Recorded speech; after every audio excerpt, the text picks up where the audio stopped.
You don't years. Here's the thing nobody says out loud. You can't cut your way to a retirement that works, and you can't save your way there either. Both of these run out of room, and for a lot of people, they run out before the math ever works. Here's the part that surprises most people. If you've done the responsible thing for years, saved what you could, and trimmed where you could, and the math still doesn't work, the problem usually isn't that you didn't save enough. It's that you've been solving for the wrong number this whole time. Build the biggest nest egg you can, then live carefully off of it.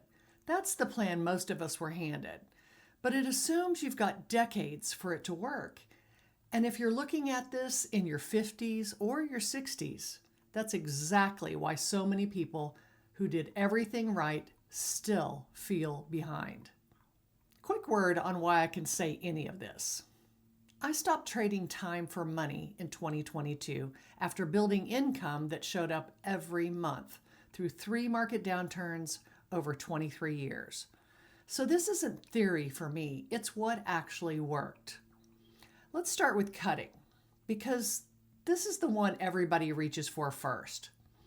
Cutting expenses feels productive, and it is up to a certain point. But you can only trim so much before you're not budgeting anymore. You're just living on less. And even after all of it, the shortfall is still usually there. You made your life smaller, and you didn't fix the thing you were trying to fix. And I want to be clear because this matters. If you've been the person who saved and cut and did everything you were told, that discipline is real and it does count. It just isn't enough on its own to fix this situation. That part isn't your fault. That's the first problem. But there's a second one, and it's the reason Just Save More fails the exact people who need it the most. Here's the number that makes the whole thing click.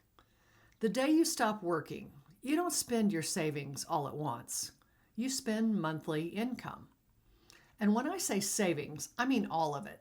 Your 401k, your IRA, your cash in the bank, the value of a pension if you've got one, everything you've set aside added up. That total is the number everybody fixates on.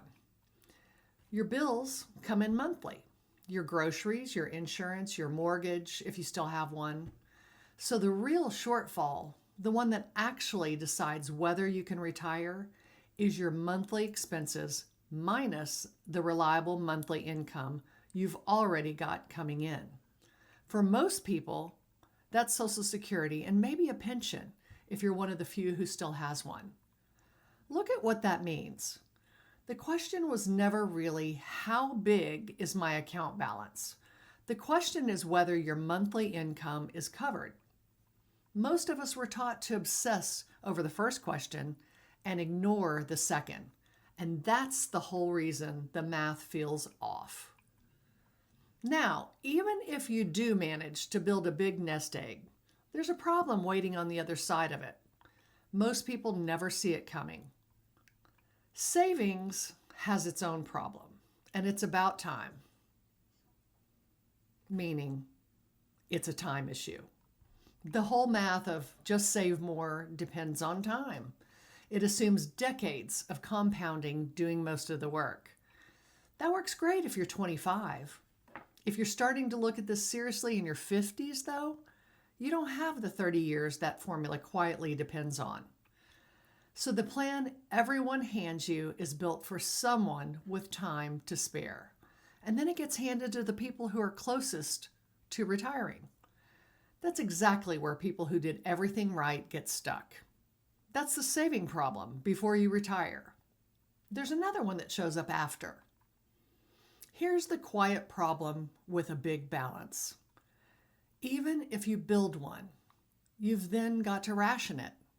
Every withdrawal becomes a small decision, and underneath all of them is the same question that never fully goes away. Will this last? Will I outlive it? That fear doesn't come from not having enough. It comes from owning the wrong kind of money. Living off your savings makes you the one managing the risk every single month. That's a lot to put on someone who's retired. And it points straight at what actually fixes this. So if saving and cutting can't get you there, then what does? You add income instead of subtracting expenses, specifically income from assets you own. Assets that pay you every month, whether the market is up or down, whether you worked or not. When your income comes from something you own, you're not drawing down your savings and just praying. You're getting paid. And the fear changes because the check shows up again next month either way. That's the whole shift. It's going from how much can I save up and protect to how much income can I build and own. That's how investors actually think. And it's the part the save and cut advice never tells you, because it's playing a completely different game. I'm not here to tell you it's one specific deal or one magic strategy. It isn't. The point is the direction of the move. You add income you control, and there are a lot of ways to do that, which is good news, because it means there's a version of this that can fit your life. Here's what it looked like for me. I stopped trading time for money in 2022. It wasn't because I finally outsaved the shortfall. It was because over 23 years, through 3 different downturns, I'd built income that showed up every month, whether I worked or not. The downturns were scary, don't get me wrong, but the income still came in. And I know what some of you are thinking because I hear it all the time. I'm too close to retirement to start something new. Well, here's the reframe.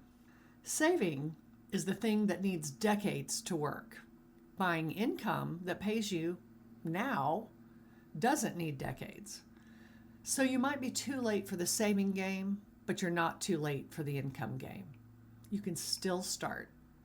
So before you go try to save another dollar or cut another expense, you need to see your actual gap in monthly income terms, because that's the number that decides everything.